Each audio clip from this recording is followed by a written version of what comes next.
অনামী সম্পৰ্কীয়। তোমাৰ আগমনৰ বাতৰি পাই বুকুত কিছু ভাল লগা অনুভৱে খেলিছিল।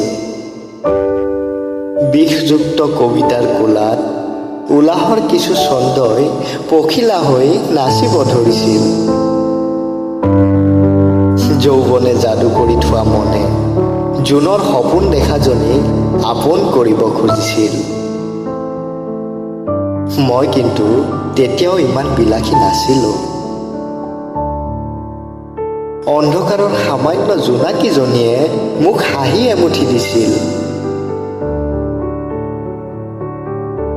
উদং মনত বেবেৰী বাংবোৰৰ লগতে তাইও লাহে লাহে অভ্যাস হৈ পৰিছিল।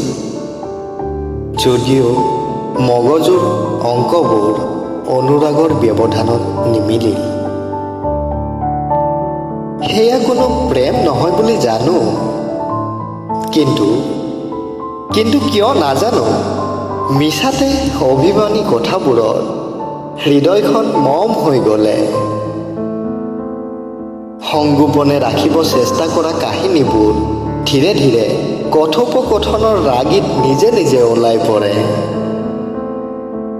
নিশাবোৰৰ গভীৰতাৰ সুযোগ বুজি বাৰে বাৰে মিছাতে ভাল পোৱাৰ মৰিচিকাই সাৱটি ধৰে। ইমান দিনে নীৰৱ হৈ থকা কলিজাটো মায়াৰ সৰগৰ আপোন আপোন লগা ভাৱনাত ডুবি গান গাব খোজে। কেতিয়াবা নিজেই নিজকে উপহাস কৰোঁ, কিয় যে ভৱিষ্যতত তমসা দেখা উতনোৱা মানুহজন তাইৰ বুজনিত নিমিষতে শান্ত হৈ পৰে।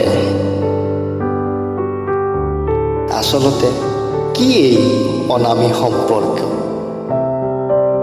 মোৰ অভিধানৰ পৰিসীমাত নধৰে।